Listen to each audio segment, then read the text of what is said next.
Welcome back to the Metabolic Revolution podcast. I'm Dr. Steve Presciutti, and today I'm going to take apart the biggest medical money machine of our lifetime, the one they ran a Super Bowl ad for, the one your neighbor is on, the one your doctor is now casually suggesting at your annual physical like it's a multivitamin. I'm talking about Ozempic, Wegovy, semaglutide, the GLP-1 drugs. And I'm going to show you exactly why the miracle everyone is celebrating is, in bioenergetic terms, a slow-motion starvation protocol dressed up in a lab coat. Quick reminder before we go further, this podcast is educational content only, not medical advice. If you are currently on a GLP-1 medication, do not stop it on your own. Talk with a provider who actually understands metabolism before you change anything. That disclaimer matters more today than almost any episode I've ever recorded. This is episode 13 of season 2, and if you've been with me for a while, you know I don't use words like delusion lightly. I had a patient, I'll call her Karen, 52 years old, postmenopausal, 28 pounds she could not lose no matter what she tried. Her doctor put her on a GLP-1, and for the first time in her life, the scale moved. She lost 19 pounds in 5 months. Everyone congratulated her. Her doctor called it a win. But when she walked into my office, her morning temperature was 96.1 degrees. She was losing hair in the shower drain. She told me she hadn't laughed out loud at anything in months, and her husband quietly said she had become a different person. We'll come back to Karen, because what happened to her is happening to millions of people right now, and almost nobody is connecting the dots. Here's what mainstream medicine wants you to believe. They want you to believe that obesity is a disease of willpower, or a disease of genetics, or a disease of a broken appetite switch in your brain, and that finally, after decades of failure, pharmaceutical science has produced the master key. You take a shot once a week, your appetite goes quiet, the pounds melt off, your blood sugar improves, and the medical system gets to feel good about itself for solving the epidemic. I understand the appeal. I really do. If you've been fighting your weight for 20 years, if you've been told it's your fault, if you've watched the scale climb while you ate less and exercised more, the promise of a chemical off switch for hunger feels like a lifeline.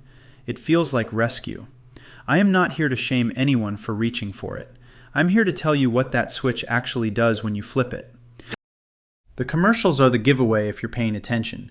There was a Super Bowl ad, I won't name the company, that opened by telling you the whole food and medical system is rigged against you, that the diet industry is a $160 billion machine built on your failure, that big pharma and big food have poisoned you. And they said all of that because they know you already believe it, because it's true. And then, in the same breath, they offered you their drug, as if their drug were somehow outside the system they just described. You are fighting the system, they told you, by paying the system. That's not rescue. That's a sales pitch aimed square at your exhaustion. There's a second commercial, even more insidious, that frames the drug like a magic pill for everything, a pill that helps you rescue kittens, parallel park, live your dreams, and, oh, by the way, lose weight. They are working very hard to make you forget that this is a drug with drug effects, because the moment you remember that, the spell breaks. So let me tell you what GLP-1 actually is, because you cannot understand these drugs without understanding the molecule, and mainstream marketing has zero interest in explaining it. GLP-1 is a hormone your body makes naturally, in your gut, in response to eating, especially in response to carbohydrate. Its job is to help you handle a meal. It nudges insulin up so you can use the carbs you just ate, and it nudges glucagon down, which is a good thing, because glucagon is a stress hormone that liberates stored energy and interferes with clean glucose burning. So far, so good. Natural GLP-1 is a sensible, helpful signal. But here's the part they don't put in the commercial. Natural GLP-1 has a half-life of about 2 minutes. Your body makes it, it does its tiny job, and it's gone. It barely crosses into your brain at all. It is a whisper. The drug version is not a whisper. The drug version has been engineered to survive in your body for about 7 days. So instead of a 2-minute whisper that never reaches your brain, you are mainlining a week-long scream of synthetic GLP-1 straight into your central nervous system. And when that flood hits your brain, here's what it does. It suppresses your dopaminergic system, the very circuit that gives you pleasure, reward, motivation, and joy. This is why people on these drugs report over and over that food no longer sounds good, that they don't get excited about things that used to thrill them, that their libido has flatlined, that they feel flat, gray, dulled. That is not a side effect. That is the mechanism. The drug kills your appetite by killing your capacity to feel reward. And I have to stop here and give you a warning I wish more doctors were giving, because this does not stop at food. When you suppress the dopamine system, you do not just lose your appetite for meals, you lose your appetite for life. People on these drugs stop looking forward to the things that used to light them up, their hobbies, their weekends, their plans, their partners. I have seen, with my own eyes, long-standing marriages begin to dissolve after one spouse went on a GLP-1, not because of the weight, but because the warmth went out of them. The laughter stopped. The interest in each other stopped. The desire, in every sense of that word, stopped. When a patient tells me they feel fine, but their partner tells me they have become distant, flat, unreachable, I know exactly what is happening at the receptor level, and it is not in their head, and it is not their marriage running its course. If you or someone you love is on one of these drugs, and the personality is going gray, pay attention. That is a public service announcement I will repeat every single chance I get. And while it's doing that, GLP-1 activity in the nervous system is activating your HPA axis, your hypothalamic pituitary adrenal axis, which means your cortisol goes up. Let me say that clearly. The drug everyone is calling a miracle is, in the brain, functionally a stress hormone. It produces the same low appetite, low pleasure, high cortisol profile you see in a person under severe chronic stress, or in profound grief, or in starvation. That is the state they are selling you. And while it is shutting down your reward system and cranking your stress hormones, it is also paralyzing your digestion, because another thing GLP-1 does is slow gastric emptying, which means the food you do eat just sits in your stomach, fermenting and rotting for far longer than it should. This is why nausea, vomiting, reflux, and bloating are reported by huge numbers of people on these drugs, and why so many patients cycle through 3 or 4 different GLP-1 brands, desperately trying to find one that doesn't make them sick. They never find it because the nausea isn't a bug, it is the mechanism. The same signal that quiets your appetite slows your gut to a crawl. And in the worst cases, we are seeing full-blown gastroparesis, a stomach that has essentially stopped moving at all, along with pancreatitis, gallbladder disease, and kidney injury.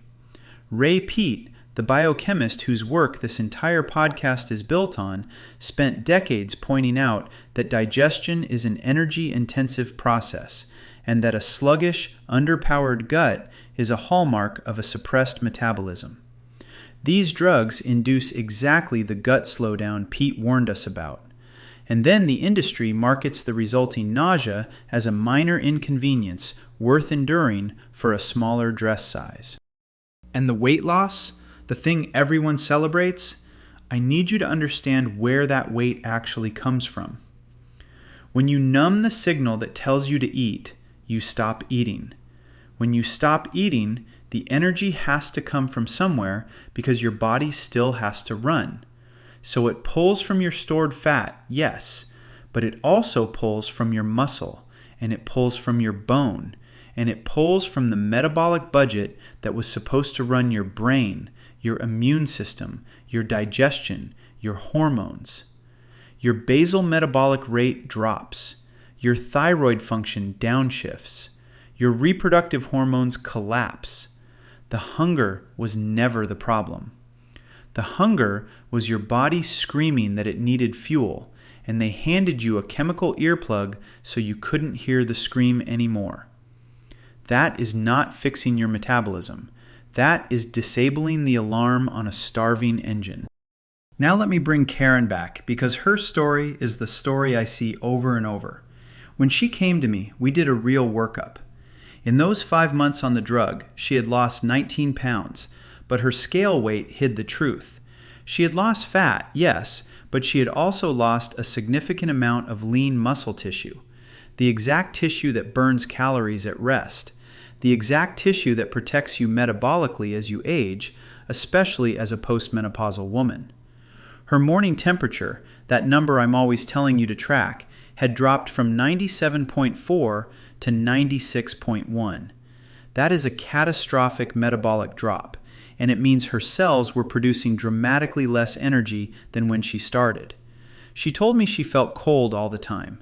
She told me her hair was thinning.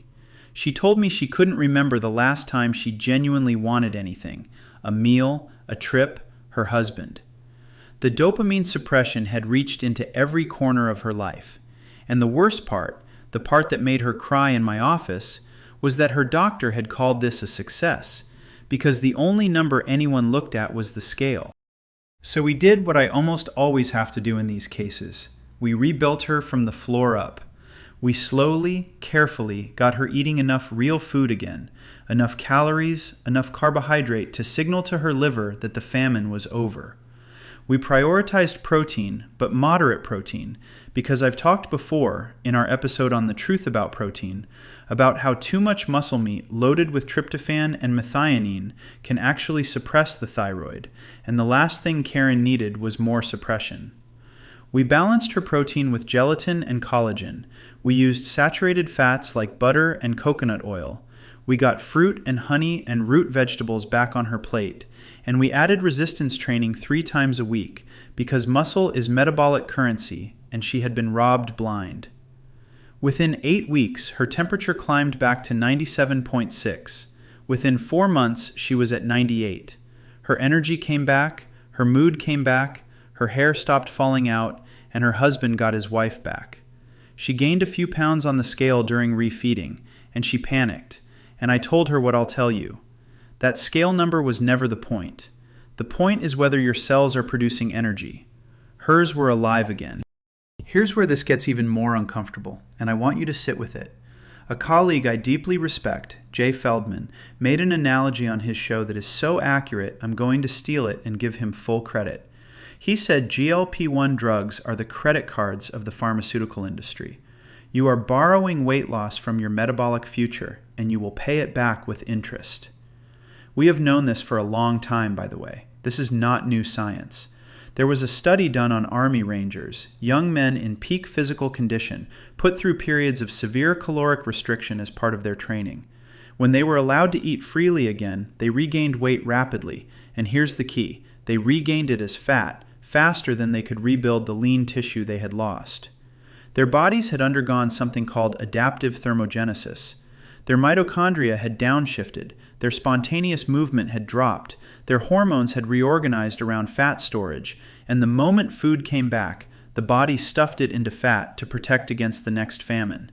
This is exactly what happens when you come off a GLP-1 drug, and it's why the data shows that when people stop these drugs, they regain the weight up to 4 times faster than someone who lost it through diet and exercise. You are not escaping the weight, you are deferring it, and you are charging yourself a brutal metabolic interest rate in lost muscle and bone while you wait. Remember the Minnesota starvation experiment, the one I covered in our episode on the fasting trap? In the 1940s, researchers starved healthy young men on 1,800 calories a day, and those men became so obsessed with food that they collected cookbooks, they talked about nothing but meals, they dreamed about eating. Today, the marketing teams would call that food noise, and they would try to sell you a drug to silence it. But that obsession was not a disease. It was the correct, healthy, intelligent response of a body that was being starved and knew it.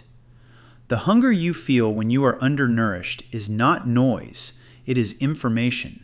It is your body telling you in the only language it has that your cells do not have enough fuel to produce the ATP, the raw cellular energy, that runs every single thing you do. And sure, a lot of people feel food noise because they are eating garbage. donuts and seed oil snacks and sugar-free chemical concoctions that deliver calories without delivering nutrition. So the body keeps screaming, "Feed me," because it is starving for actual nutrients. The answer to that is not to deafen yourself to the scream. The answer is to finally feed the body real food: fruit and honey and potatoes and eggs and dairy and clean meat, until, over weeks and months, the scream quiets on its own because the deficit is actually gone. The Minnesota men, by the way, overshot their starting weight during refeeding, and within 2 years, every single one of them had returned to a normal, healthy weight with no symptoms. The hunger resolved when the nourishment was real and sustained. There was never a pill required.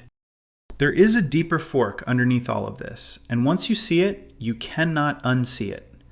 Every weight loss strategy in the modern world falls into one of two frames, and they pull in opposite directions.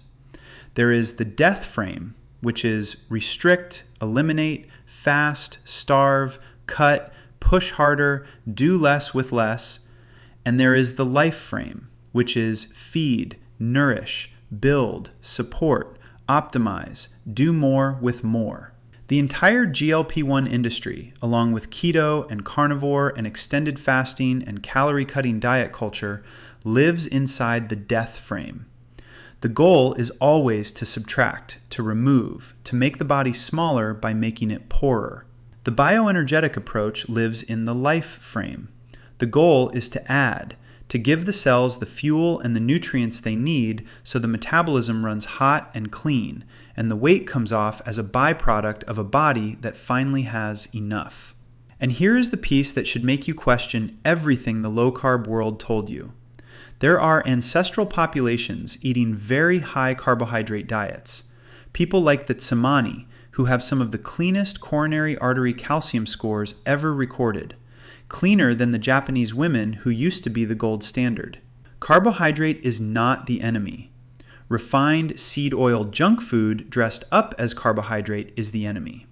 When you hear someone say they killed their sugar cravings by cutting carbs, ask them what they were actually eating before, because it was almost always donuts and granola bars and cookies, not fruit and potatoes and honey. The body was not craving carbohydrate. The body was craving real food, and the marketing confused the two. So what should you actually do if you are struggling with weight, or if you are on one of these drugs and looking for a way out? First, stop treating starvation as a strategy. If you are on a GLP-1, do not stop cold turkey. Work with a provider who understands metabolism and taper intelligently, but understand clearly that the drug is doing for you what your own behavior and your own metabolism should be doing. And the moment you remove it, you had better have built the foundation underneath yourself, or the floor falls out. Second, eat enough. I know that sounds absurd coming from a doctor in a weight loss conversation, but the single most destructive lie in modern diet culture is that you must eat less to weigh less. You must eat enough to run your metabolism, and then you lose weight from a place of cellular abundance, not cellular panic. For most women, that is somewhere around 2,300 to 2,800 calories a day of real food, and for most men, higher. Third, lift something heavy 2 to 4 times a week. Resistance training, the unglamorous, boring work, beats semaglutide head-to-head in the research, and it does it without nuking your dopamine or dissolving your bone. We have the data. Resistance training plus a sensible caloric structure produces weight loss comparable to or better than the drug, and every pound you lose is much more likely to be fat than muscle. Fourth, track your morning temperature before your feet hit the floor. If it is below 97.8, your metabolism is suppressed, full stop, regardless of what the scale says, and you are not healthy no matter how thin you look. Fifth, cut the polyunsaturated seed oils and the fish oil, which I demolished back in our omega-3 episode, because those fats amplify the exact stress and estrogen cascades that are keeping you metabolically stuck in the first place. Sixth, do not fear the salt. 3 to 6 grams of real salt a day, which is roughly 1.5 to 3 teaspoons, actively lowers adrenaline, lowers serotonin, and turns off the stress response. something I covered in depth in our episode on why salt restriction is killing your metabolism. A body coming off a GLP-1 is a body drowning in stress chemistry, and salt is one of the fastest, cheapest tools to begin dialing that back. Seventh, be patient with the refeeding timeline. If you have been on one of these drugs for months, your metabolism has learned to run on fumes, and it does not trust abundance overnight. Expect temperature to climb slowly over 6 to 12 weeks. Expect the scale to wiggle as fluid and muscle shift, and judge your progress by warmth, energy, sleep, mood, and strength in the gym, never by the scale alone. The boring metrics are the real metrics. If you want the complete framework for rebuilding a metabolism that burns on its own without a weekly injection, our Energy Reset Essentials mini course at biosparkhealth.com/energy-reset lays it out for $39. And if you need a guide walking beside you through the refeeding, the resistance training, the labs, the hormone work, our bioenergetic reset program at biosparkhealth.com/reset is $133 a month, and it is the structured path for exactly this kind of recovery. Let me answer the questions I get asked most about these drugs. The first one is always, will I gain the weight back after I stop Ozempic? And the honest answer is that most people do, and they gain it back faster and in a worse form. More fat, less muscle, slower metabolism than if they had never touched the drug. The research on stopping shows weight regain roughly 4 times faster than stopping diet and exercise, and that is the credit card coming due. The reason is adaptive thermogenesis, the same mechanism that hit those Army Rangers. Your body spent months learning to run on less. It dismantled your muscle to do it, and the moment the chemical leash comes off, it stockpiles fat against the next famine it now expects. The second question is, what are the long-term side effects? And here is the terrifying truth. Nobody knows. The trials ran 1 to 2 years, a blink in biological time, and we are about to find out in real time on tens of millions of human beings what a decade of weekly dopamine suppression and cortisol elevation actually does. What we already see is muscle loss, bone loss, gastroparesis, pancreatitis, gallbladder disease, kidney injury, depression, anxiety, suicidal ideation, hair loss, and a flattened capacity to feel pleasure. In women specifically, we are seeing menstrual disruption and serious concerns around pregnancy, because you cannot chemically starve a reproductive system without consequences, something I covered at length in our episode on fertility and metabolism. The next question I get, almost always from women, is whether these drugs are safe for hormones, pregnancy, and hair, and the honest answer is that we are playing with fire. You cannot chemically blunt appetite and cradle a developing baby in the same body without consequences, and the regulators themselves have flagged real concerns around reproductive hormones and pregnancy outcomes on GLP-1s, which is exactly what I would expect given what I covered in our episode on fertility and metabolism, where I showed you that your reproductive system is the first thing your body shuts down when it senses an energy deficit. As for the hair loss so many women report, this is not a mystery. Hair is a non-essential tissue, and when your body is being starved, even chemically starved, it triages, and the hair follicle is one of the first things abandoned. I talk about this constantly, including in our episode on hair loss, where I showed you that thinning hair is almost never a genetics problem. It is an energy problem. The final trend I have to warn you about is the microdose fad. The functional medicine doctors now prescribing tiny GLP-1 doses to people who just want to lose 10 pounds. A smaller dose of a drug that suppresses your dopamine and raises your cortisol is still a drug that suppresses your dopamine and raises your cortisol. If your diet, your training, and your hormones are already dialed in and you are losing weight, the medication adds risk without adding benefit.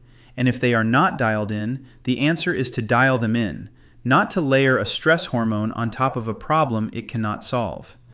The third question is whether it is ever worth the risk. And I'll be honest with you, I'm not going to tell you there is no scenario on earth where a GLP-1 has any use. If someone is facing severe obesity and type 2 diabetes, and they are genuinely not going to change a single thing about their diet and lifestyle, and the drug is used carefully as a short-term kickstart to inspire change before tapering off, that is a different conversation than the one playing out in real life. But what is happening in real life is a 50-year-old woman who wants to lose 15 pounds getting handed a lifelong injection that flattens her joy and dissolves her muscle. And that trade is not worth it. Not when resistance training and real food produce the same weight loss without the carnage. So here's what I want you to hold on to. The scale is the most overrated number in medicine, and your morning temperature is the most underrated. If you take nothing else from this episode, take this. Ozempic does not fix a broken metabolism. There is no broken metabolism to fix. There is only a metabolism that is not getting the fuel and the signal it needs, and a pharmaceutical industry that would rather sell you a chemical mute button for your hunger than teach you how to feed yourself. The weight loss you achieve by starving your own brain is borrowed, and it comes back, with interest, in the form of fat where you used to have muscle. Here is my challenge to you this week. If you are not on one of these drugs, commit to the boring path. Eat enough real food. Lift something heavy twice. Take your temperature tomorrow morning and write it down. If you are on one of these drugs, do not panic, but do not stay asleep either. Start building the floor, protein and gelatin and fruit and saturated fat and resistance training, so that whenever you and your provider decide to step down, your metabolism has something underneath it. And if this episode describes someone you love, send it to them, because the marketing is loud and the truth is quiet, and people deserve to hear it before they sign up for a lifetime injection. Everything I've shared today is educational information only. Work with a healthcare provider who actually understands metabolic health before starting, changing, or stopping any medication, especially a GLP-1. The revolution continues. The truth is spreading, and your health, your real health, the kind measured in energy and warmth and joy, and a body that runs on its own fuel, depends on hearing it. You came to the right place. Let's talk.